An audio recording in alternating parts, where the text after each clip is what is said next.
Sanibonani emsebenzi esitolo. Namhlanje ngifuna ukukhuluma ngosizo lomuntu ophatha isibhamu.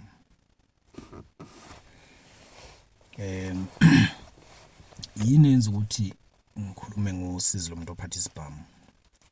Angiqala ukukhuluma ngaleyo nto.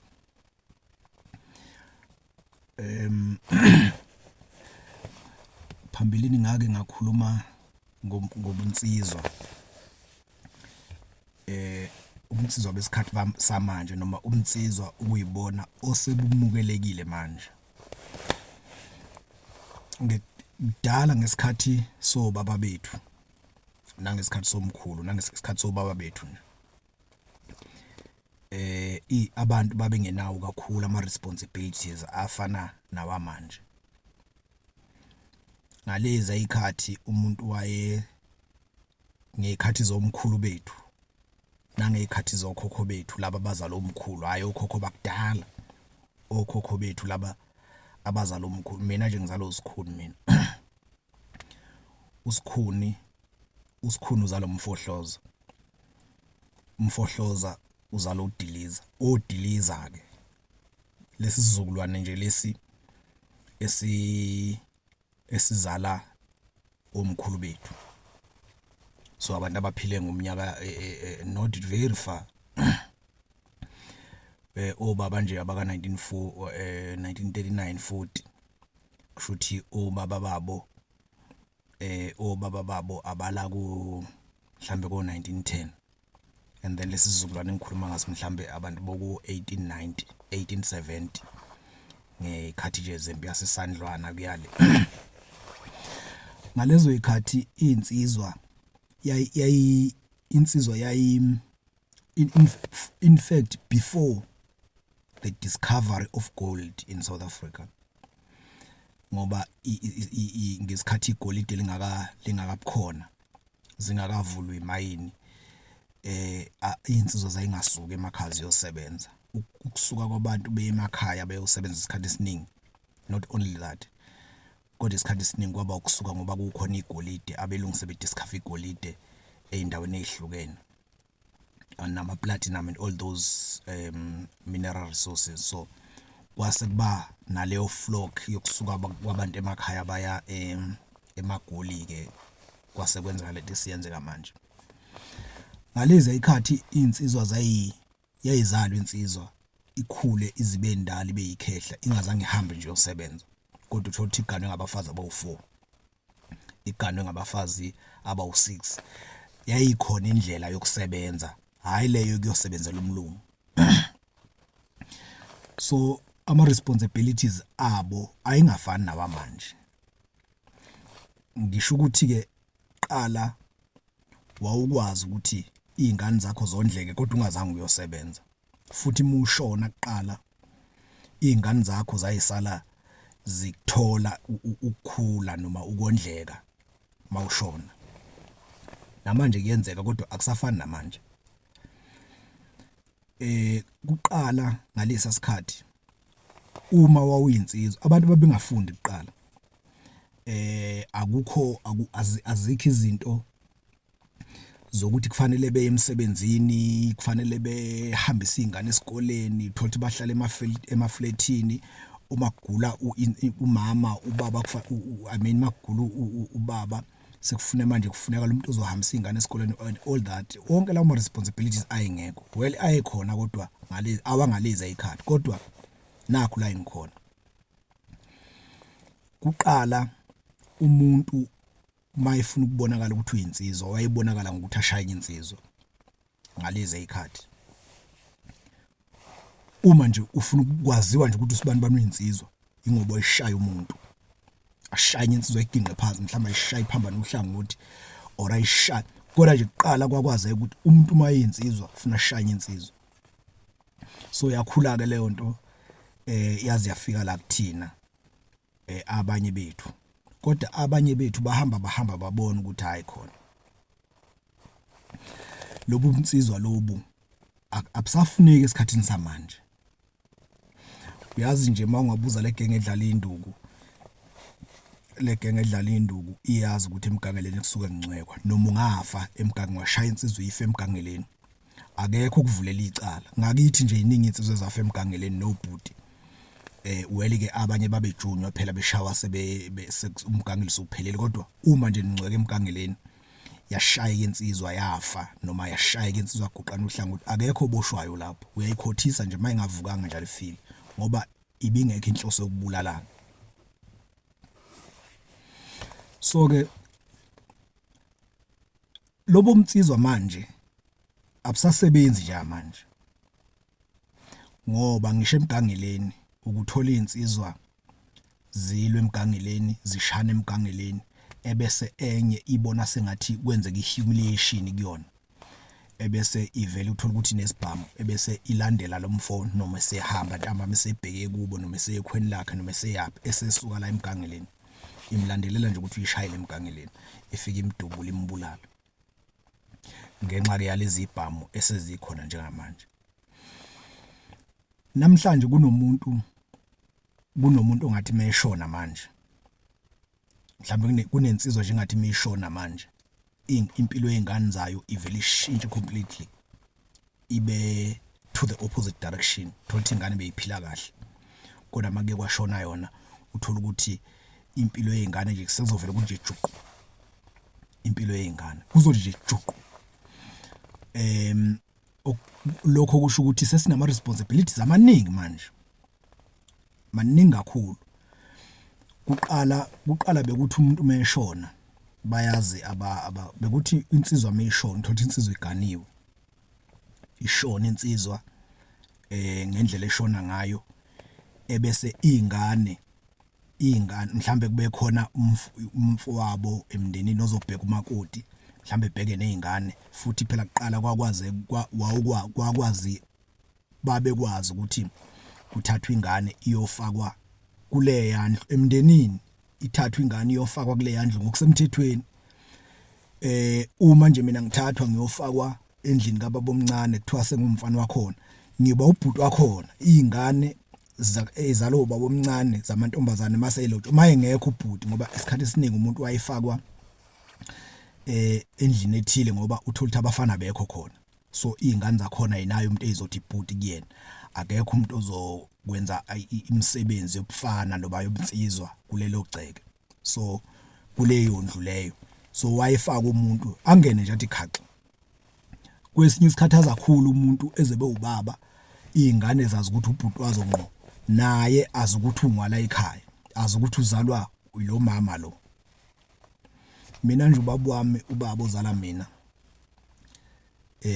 uSikhuni George Impunyela washona ubaba ushona e2013 ngake ngayichaza indaba washona ngisejele ubaba ngangiboshiwa ngikaze ngimncwabe ubaba wathi ubaba wafika kwagana ugogo wafika wagana egana umkhulu wazala uanti owashona uanti washona eseyingane wafika wazala uanti omdala wazala ubaba ugogo wazala uanti omdala wazala ubaba wazala ubaba omncane washona uanti omdala eseyingane nje kulento yesithembu ke kwakudliswana kakhulu kudala izingane zazifa abafazi labo gogo bedlisa izingane zaba ngoba umkhulu wayegana ngabafazi abawu7 gana ngabafazi abawu7 so kudliswana ubaba wathi mase nogogo wadlisa umkhulu ethi umdlisa intando kungabe kwakuyintando ngabe yini satshelwa kanjalo ugogo waxoshwa ke ekhaya kwacebe ekhulu wabuyela esazile kathathu esemncane nje esazile kathathu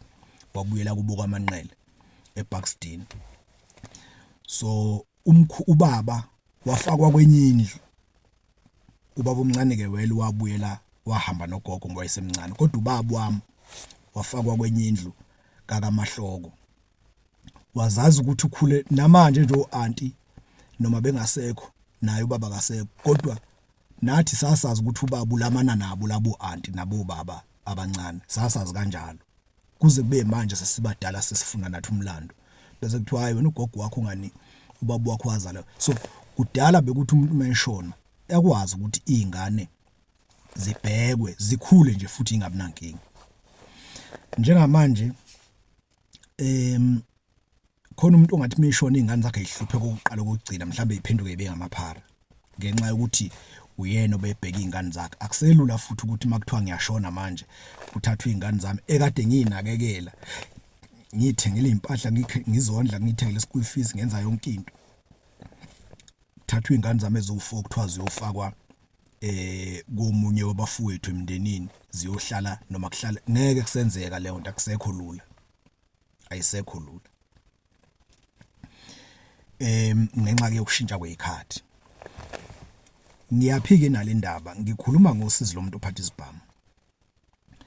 So ke uma uyinsizwa nje uphatha isibhamu, yonke lento ade ngikhuluma ngayo yokuthi ukufa kwakho kuseduze futhi kungavele ukuthi nje juqu. Ukufa kwakho nje kuseduze, kungahle ukuthi juqu. Awucabangele lezi izingane zakho, indlela ezokhula ngayo, ubuke indlela ofaka ngayo imali nezinto ozenza uzenzele izingane zakho, ebese ubona ukuthi uma ngingasekho ubani ozokwenza lento.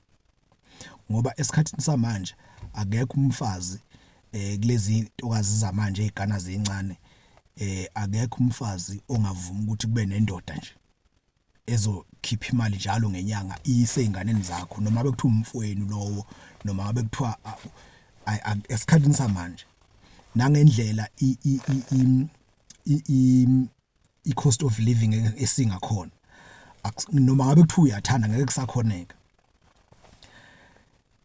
Kulezi insizwa eziphatha ibhamu, ngifuna zicabange yonke lento engikhuluma ngayo.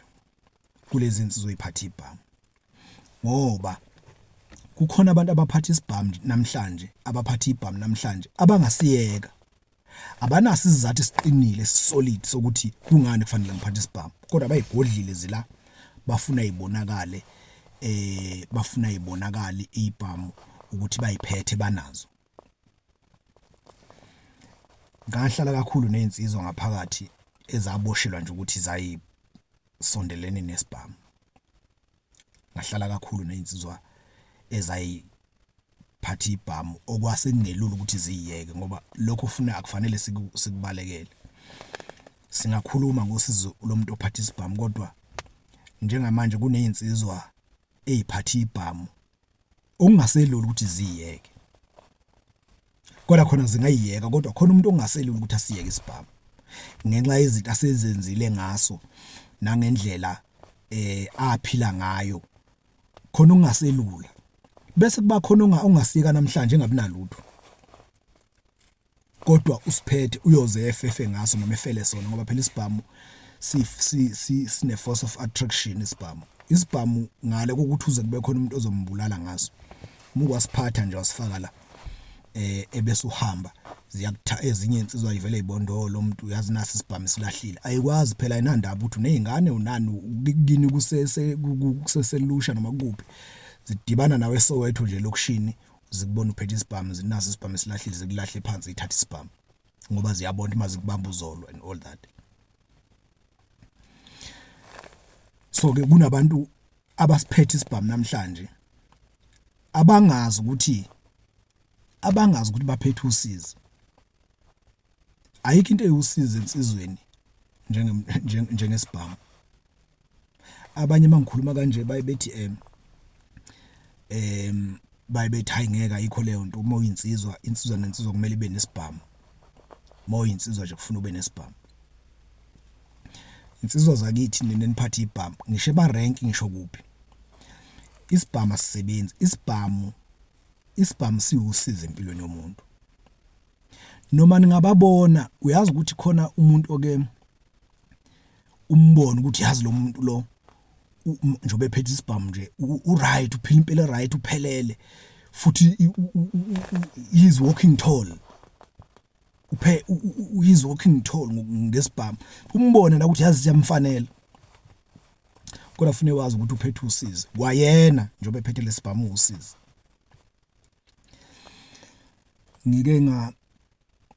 Ngake ngakhuluma nezinye insizwa engapha eGoli, khona lento ekuthiwa isquad ema-rank, ngicabanga ukuthi niyayazi. Ema-rank kukhona nama-security ke la sekhona agada ama-rank, ziyinkabi lezo. Yabo le genge ngama-security egada ama-rank ziyinkabi, le kufune nazi ukuthi ziyinkabi lezo, wonke ama-rank. Lezi insizwa nje igada ngoba nginazi indaba zazo kakhulu. Mubona nje le gang igade ama security ama rank anokwazi ukuthi izinkabi lezo zibuye isetshenziswe lezo nsizwa lezo ukuthi zenze eminye imisebenzi. Khona le gang ekuthiwa isquad ekade esebenza lemisebenzi yasemarenki.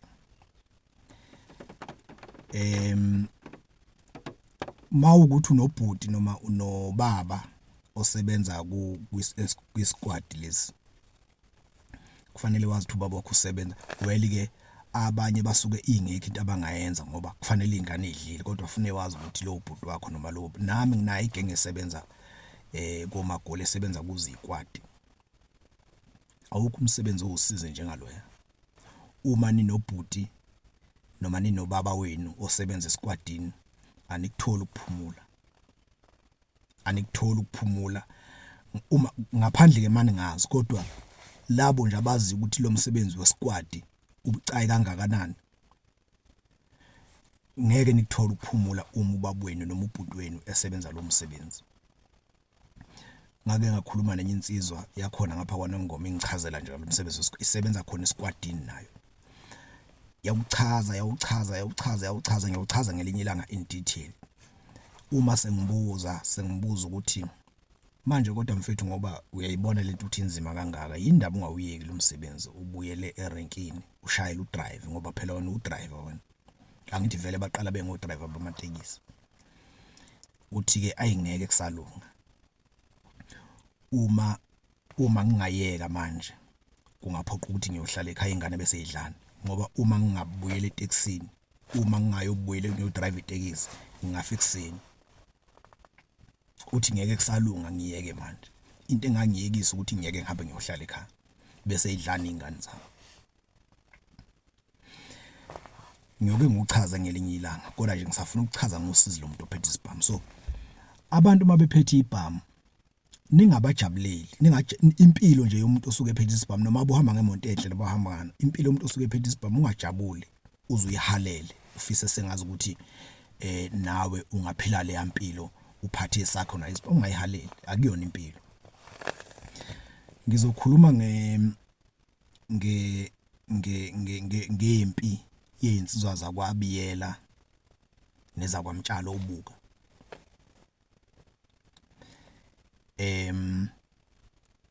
Ngikhuluma njalo ngosizi lomuntu ophathe isibhamu. Le yampi yalapha ngizoyixoxa manje. Ngiyanitshela nje ukuthi usizi lomuntu ophathe isibhamu luhamba lize lifikephi.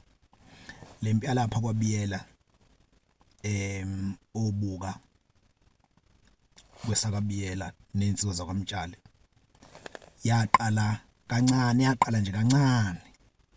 yaqala umuntu wayephethe isibhamu.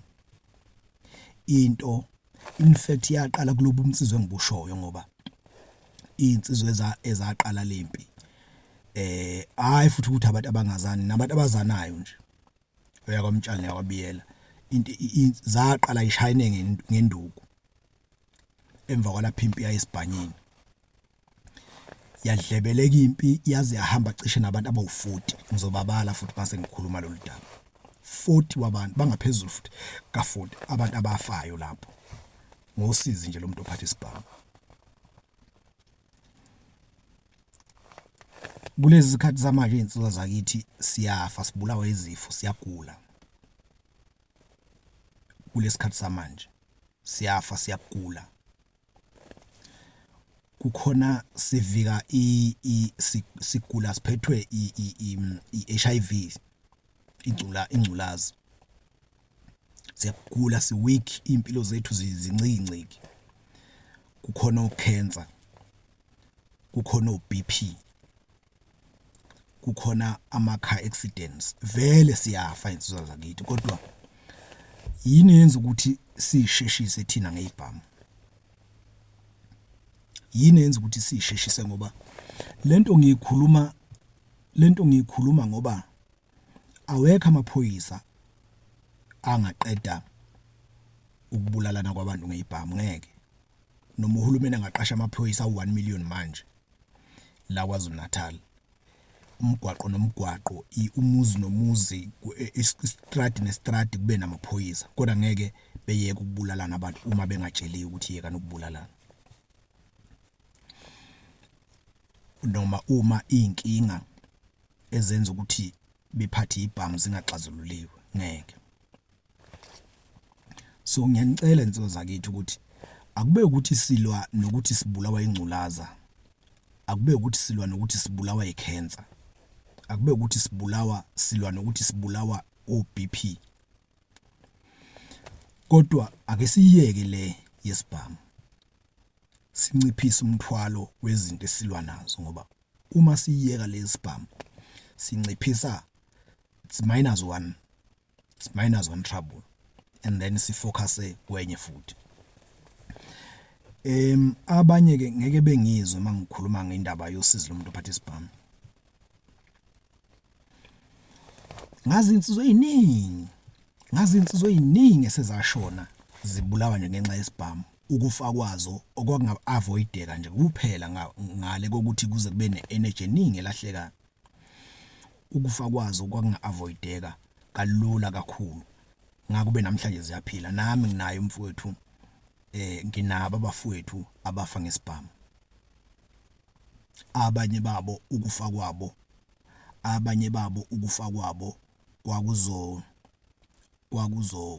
kwakungalawuleka kalula. Ukufa kwabo kwakungalawuleka nje kalula. Kodwa ngenxa yokuthi isibhamu sasiseduze bagcina befile.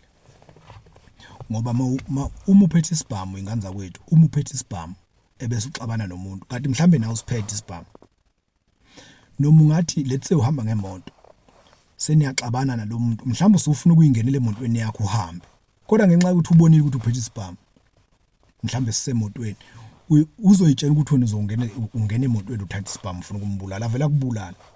Into kanti kube kuthiwa nje awunaso isibhamu. Nanokuthi phela isibhamu ngake ngayikhuluma, isibhamu siyayishintsha into obuzoyisho la, into obuzoyikhuluma iqala la. Angithi uyazi ukuthi uphethe isibhamu, so uqala la. Ngesikhathi ukhuluma into ozoyikhuluma kusuke kungasakhuluma wena, kusuke sekukhuluma isibhamu kanti usuzofa. So ngiyafisa insizweni eziphatha ibhamu, noma ngabe kuthiwa ubani, ngiyafisa insizweni eziphatha ibhamu ukuthi zilalele ukuthi isibhamu asizwe. Yazi ukuthi njoba ngithi ngeke ngahlala kakhulu nezinsizwa ezaboshelwa indaba yebhamu, ezinye zabulala abantu, ezinye zaboshelwa ibhamu engekho emthethweni and all that. Yabona usuhlezi ngaphakathi ejele, usucabanga ukuthi yini ongayenza ukube kuthiwa wawazi, yini ongayenza ukuze icala lokuthi ubulele umuntu ngesibhamu noma ukuphatha kwakhe isibhamu kungenzeki. Uvela ubona izinto ziningi, izinto ongazenza, uvela ubona izinto ziningi kakhulu. Kodwa njengamanje ngoba uboshiwe, usekhakini uhlezi, ngabe useflatini, usehostel, usiphethe isibhamu usiphansi komqamelo njengoba ngikhuluma nje, ubona sengathi ayikho enye into wena engakuphilisa ngaphandle kwesibhamu. Okwamanje ubona sengathi nje ayikho enye into engakuphilisa ngaphandle kwesibhamu. Ubona sengathi awuyona insizwa ephelele isibhamu awungenaso. Njengamanje ngoba ungakaboshwa, njengoba ungakangena enkingeni, ubona ngiyayazi leyo nto yokubona sengazi ukuthi yazi wena ngoba isibhamu ungenaso nje, so manje ngathi awusaphelele kahle. Kodwa mawusuwe ulenzile, abanye baba nebhadi ethi eqala nje ukuphatha isibhamu avela kubulala umuntu, ethi eqala ukuphatha isibhamu avela abulawe ephuca isibhamu, ebese yaboshwa. Mayisefika le ngaphakathi ethi uyacabanga ukuthi kodwa lesi sibhamu usefile phela umuntu, kodwa lesi sibhamu ngangenzani, umqondo usubuyile phela, ngangenzani nenhlahla ke nina, ngoba abanye benu sikhuluma nabo nje abakasithengi isibhamu, abanye benu sebesithengile kodwa abakabulala umuntu, abanye benu sebebulele kodwa abakabanjwa, futhi mabengasilahla lesi sibhamu ngeke kwenzeke lutho. uma kusunga phakathi usuhlezi uvela uyibone ziningi izinto ongazenza. Ayisekho ke futhi into ozoyishintsha phela usugwetshiwe donsa ulife sugwetshiwe kodwa kamanje ubona sengathi ayikho into ongayenza ngaphandle kokuthi wenze umsebenzi lo involve kakhulu isibhamu. Lilodwa nje lami insizwa zakithi ayikho insizwa esibhanyini. Insizwa njengamanje isekwakheni umuzi wakubo. Kunezinsizwa ezingamagwala la ezinye zazo nibuka la ku social media, ezinye zazo idumile ziyahlonishwa, zingamagwala ayikaze zishaye ngisho yedwa umuntu ngempama. Kodwa zakhile emakubo. Ziyondle emakhaya kubumizi imile, zinabafazi iganiwe, imili imizi ayikaze zishaye ngisho yedwa umuntu ngempama, ayikaze iphathe ngisho isibhamu ayikaze siphathe kodwa ngokuthi nje zakhile imizi yakubo zizinsizwa namhlanje ziyahlonishwa. Zinenani la kuma social media niyayihlonipha lezo nsizwa ngenxa ukuthi esikhathini samanje ziningi izinto ongathi muzenza ebese ubizwa ngensizwa ngaphandle kokushaya umuntu njengaqale ngesikhathi sobaba bethu lese ngingakhuluma ngaso ukuthi uqala yayingekho izindlu zayifana qala kwakukhandwa ngamasoyi kusikutshani kukhandwa indlu yami yayifana neyakho indlu zayifana izindlu so lokho kwangamenzi omunye umuntu abe insizwa ngaphezulu kwabanye. Kodwa ukuze ube insizwa ngaphezulu kwabanye kuqala kwakufanele umshayo enye insizwa uyishaye ithele phansi igoqana uhlangothi noma ife. Kodwa namhlanje uma ufuna ukuba insizwa uyaba insizwa ungazange ushaye umuntu, ungazange udubule umuntu, ungazange uphathe isibhamu. Ngayibala insizwa la ezakhile emakhaya kubo ngisho uyazi ukuthi ngisho kunemicimbi noma kunama men's conference kunemicimbi la khona okuzokhulunywa kwakhiwe khona abantu ziyabizwa lezo nsizwa kodwa ayikaze zishaye ngisho yedwa umuntu ngempama. Zingamagwala kodwa namhlanje ibizwa ngeinsizwa ngenxa ukuthi ziningi izinto ongazenza namhlanje ukuze ubizwe ngensizwa uhlonishwe. Ziningi kakhulu. Bosisi bethu bodadewethu ngiyanazi ukuthi ninamandla kakhulu. Ngiyanazi ukuthi ninamandla. Ngekho umuntu onamandla njengomuntu wesifazana, akekho umuntu onamandla phezulu komuntu wesilisa njengomuntu wesifazana. Uma kwenzeka niqoma noma njengoba niqomile nje or noma niganiwe ubona indoda yakho iphethe isibhamu, ithanda isibhamu, mhlawumbe ayikasithengi ihlezi ikhuluma ngaso, mhlawumbe sisithengile, mhlawumbe ayinaso kodwa ikifika isiphethe kuwena iyasiboleka and all that.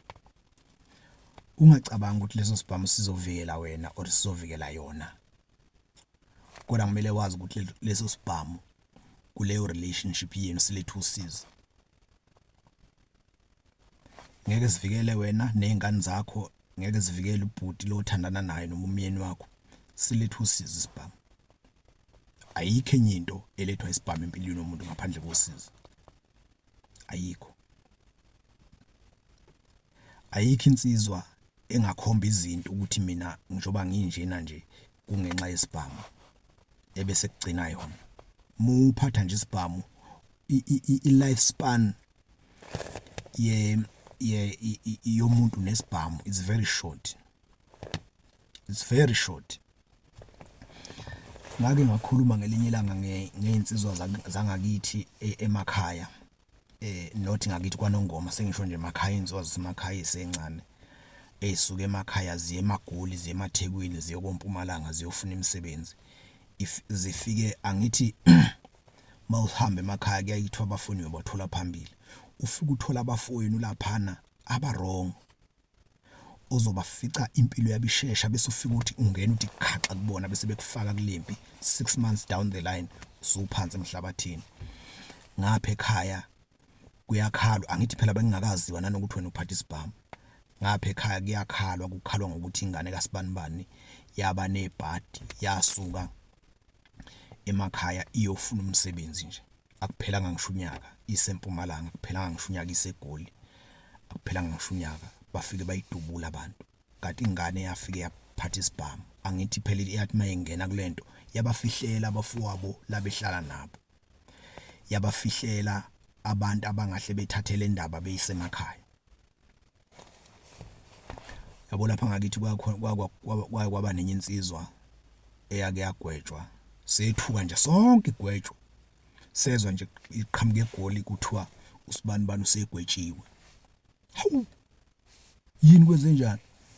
Ayi kuthiwa wayeyobamba inkunzi kanti lo mfo kade ayibamba inkunzi kuphela nje ukuthi ubejoja ngamaholidi naye afike ngolesihlanu ahambe ngesonto ahambe ngomsombuluko kube ngathi umuntu oyongena kanti ubamba inkunzi. So i-lifespan yomuntu nesibhamu emfishane kakhulu. Sasihlonishwa isibhamu kuqala. Ngiyakhumbula nje lapha ngakithi kwaNongoma lapha ya ngakithi ekolweni endaweni yakwaMandlakazi. Sikhule lapha na kwakunobhuti wakaNtombela kwakuthiwa uMathewu wayeyiphoyisa lemizi yakithi nje lapha. Kulomzi waNtombela babesuka yayimbili imizi yaNtombela yayimbili. Usekhona ke lo nomunye bese babesuka ngapha ngathi babesuka eFryhead. Babesuka eFryhead. So uma lo bhuti waNtombela eyiphoyisa indlela esasimesaba ngayo ngoba wayephatha isibhamu wayekethi mayiqhamuka vele sibaleke ngisho igenge endala ngoba ngalezi ezikhathi kwakuthiwa ukuthi kudlalwa idayisi emakhaya uthola ukuthi kugcwele endlini kuthe kudlalwa idayisi kuhlezwe exhibeni kudlalwa idayisi noma kuhlezwe ngale ehlathini kudlalwa idayisi maye kwaqhamuka nje kwakuchitheka ishebo kubaleke wonke umuntu ngenxa nje ukuthi unesibhamu kusatshwa nje lesi sibhamu. Wayeke eqhamuke ngelinye ilanga eqhamuka igenge ngoba wayengayithandi lo bhuti lento ukuthi kudlalwe idayisi and all that. Weleke wayeyiphoyisa wayeyazi into ebugebengu noma ezoholela abantu ebugebengwini. Wayithi mayiqhamuka nje kwakwenzeka ngelinye ilanga avela aqhamuke ekhonini igenge idlala idayisi. Afika athi yini indlala lento obutsotsi lalani phansi. Ayishaya igenge ibaleke kwakwaziwa nje esatshwa nje ngenxa ukuthi wayiphatha isibhamu. Weleke yena wayeyiphoyisa. Abanye ke babengabuka le yampilo bekhohle ukuthi lo yabhuti wayeyiphoyisa. Babengabuka le yampilo ukuthi ejabulela ukuthi maqhamuka abantu bayabaleka. So nami kufanele ngibe naso isibhamu ukuze nami mangiqhamuka endaweni it's either abantu bayabaleka or baguqa phansi. Omunye onengqondo engacabangi ngakusasa wayingabuka ithanda impilo enjeya. Kufana nothisha unesibhamu unemoto. Uma uthisha uphatha isibhamu esikoleni waziwa nje ukuthi unesibhamu unemoto. Izingane ezincane lezi ezifundayo zabafana zinokubuka ziyithande le yampilo. Iyathandeka nje lento yesibhamu ukuthi unesibhamu unemoto iyathandeka. Kodwa we must know ukuthi njengoba uthisha nje uphatha isibhamu esikoleni size sibonwe izingane seziyazi ukuthi unesibhamu zizoyithanda izingane le yampilo. Ziyithande kanti zona azizukuba yibo phela uthisha. Well ingcono wena uyasebenza azizukuba yibo uthisha izovele zona ifuna ukuba nesibhamu kuqala. Bese igaxela kanjalo. Phelile kube sekuphelele ngekusasa lazo. Bengithi angidlulise lokho kanza kwethu. Ngizokhuluma ivideo elandelayo ngizokhuluma ngosizi lomuntu ophatha isibhamu. Nanokuthi isibhamu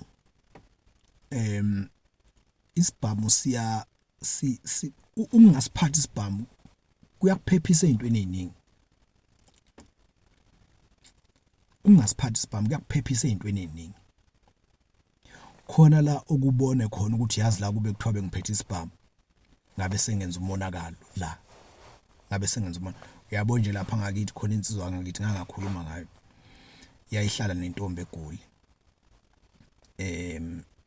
Ehlala nentombi eGoli izohamba kushuthi intombi iyakhuphuka kanti kuzoba ngamaholidi. Intombi yafika ngoLwezibili lwey'thathu kanti ngoLwesihlanu kuzoba ngamaholidi. So wayesethi umfowethu nozosala wena la eGoli mina ngizokwehla. Ngizohamba ngiye ekhaya mina ngoba uyafika phela ngeke akuyenzi sense ukuthi dade ufika nje kuthanga sekubuyele ekhaya futhi sala la eGoli ngoba ngihamba ngizobuya ngomsombuluko vele 3 days 2 days. wayizohamba ngemoto umfowethu wayezohamba ngemoto yantambama yabo lezi imoto zantambama khona enye insizwa wayifonelayo eyayizodlula imthathe endlini ebese yahamba nangempela yafika imoto yamthatha umfowethu imoto encane yamthatha ngabo 7 ntambama 6-7 ngoba ekade eshayisa emsebenzini yamthatha imoto encane bahamba bathe mabesanda kuphuma nje ngaphandle kwegoli yavele yalimala imoto angazi yabanani yalimala imoto yabona ke mawuhamba ngomuntu nemoto mayisilimela imoto awukwazi ukuthi hayi mfowethu ngoba imoto yakhe isifile hayi ngiyahike mina ngiyaqhubeka futhi phela kwakusebusuku awukwazi ukwenza njani so bahlala ke la bazama ke kungathi uzama ukuyikhanda lo mfo wabiza umakhenika ngathi uzama ukwathi umakhenika engeke khona insimbi eyishodayo la le moto ungayikhanda noma kusasa sekungo10 ikhathi 10-11 kwabonakala ukuthi labana ngeke besaya emakhaya bavele wajika umfowethu wabuyela endlini ke manje bazama imoto ezohamba ibabo yajika umfowethu wabuyela endlini mayefika eflatini ufuka uyanokha qoqoqo uyanokha qoqoqo uyanokha qoqoqo nokho isikhathi eside mayinokha ayizikushuthi uyitshela phela ukuthi intombi lele ayazavu izivuleke angazi noma ifoni yayisicishile nefoni yakhe noma kwakwenzakaleni angazi kodwa nje akafonanga kodwa ngangakhuluma ngalolu daba lapha ku YouTube so mayevuka intombi mayivula intombi emva kwesikhathi ivula intombi ebese yangena umfowethu ugaxa isikhwama uyangena angithi intombi yazi ukuthi awulo muntu manje uyongena yazi ukuthi uyongena kwanongoma manje avela ngena umfowethu mayengena umfowethu kuvele emva kwesivalo nje insizwa phaq nesibhamu ivela imkhombe nesibhamu insizwa ethi mfowethu hayi ukuthi angilwe njalo ngoba ukhumba ngesibhamu angilwe kodwa ngibona indlela obuya ngayo ngizitshela ukuthi uzolwa bengitshela ukuthi uzolwa so nami bengithi ngizama ukuyivikela njoba njoba ungena nje njoba unokha nje mina nentombi yakho ngoba nami intombi yami sitshela ukuthi ukhona umuntu okuhlebelile ukuthi ngila so bengithi ke ngiyayivikela nami wathi umfowethu wami mina bengisifelwe imoto nje ngajika mfowethu anginasibhamu futhi mina ngiphatha isibhamu yathi le ndoda hayi ngiyabonga mfowethu hayi kulungile ngiyaxolisa ukuzala kodwa nami intombi yami le khuluma umuntu wayeselotsholo umfowethu nami intombi yami le yayiphuma lensizwa yayehla yayongena emotweni yayo yahamba angithi phela lapha eflatini imoto maziphansi nje eparking ngeke ubone ukuthi le moto umuntu wale moto usendlini yami ngeke ukubone intombi wathi umfowethu meyahamba eya ezo emakhaya kushuthi intombi yaxhumana nomfo osepitoli eyayijola naye kudala ayivela ijola naye umfowethu uyithatha nje yavele yajola nalomfo so uma isisegoli yamtshela ukuthi hayi sengisegoli itshela lomfo osepitoli ukuthi hayi sengisegoli hayi usibani bani ngolesihlanu uyahamba uye emakhaya mina ngizokuhamba ngoba ngisanda kufika so wena ungafika ntambama uyazi ke endaweni ukuthi kanje yebo ngiyazi ungafika yafika nangaphela lensizwa umfowethu nje obehambe emakhaya yafika insizwa umfowethu mayeselinyalelwa imoto wabuya umfowethu engayifonelanga intombi angazi noma ifoni eyicishile noma kwakwenzakalana kodwa khona akaza phone wayibamba kanjalo ke intombi that was 2006-7 ngoba umfowethu wabe seganwa ngenye intombi ngo2009 wahlukana nayo lapho le ayifica nendoda eflatini ukube kuthiwa umfowethu waye umuntu onesibhamu nakho ke la ngiyakho ukube umfowethu waye umuntu onesibhamu okay lensizwa ngesikhathi imkhomba umfowethu intombi yachaza ukuthi hayi akanazi isibhamu lo njobe enokha nje ayikushuthi mhlambe kunenkinga kodwa akanaso isibhamu yasi le ndoda ayengizogada nje makuthi usiphetha esesiyothathana kodwa kuba umfowethu wayenesibhamu intombi yayizosho ukuthi unesibhamu njobe ebuya nje umfowethu ezonokha enokhela ukuthi imoto usifile bebehamba ngayo uzolala manje usezohamba ekseni ukuye ekhaya akasahamba ngamanje intombi yayizoyitshela ukuthi khona ulayini awutholile nangu usezodubula vele wayezofa lensizwe ngaphakathi ayizongena imdubulo mhlawumbe ke ingamdubuli imkhombe efreeze kanjalo angasikhiphi aphuma hamba wayezosala dubula intombi usizi lomuntu ophatha isibhamu uma ngisuka ngikhuluma ngosizi lomuntu ophatha isibhamu ngisuke ngikhuluma ngalento namhlanje kufanele wazi ukuthi mawuphethe isibhamu uphethe usize eduze kwakho ngiyabonga kakhulu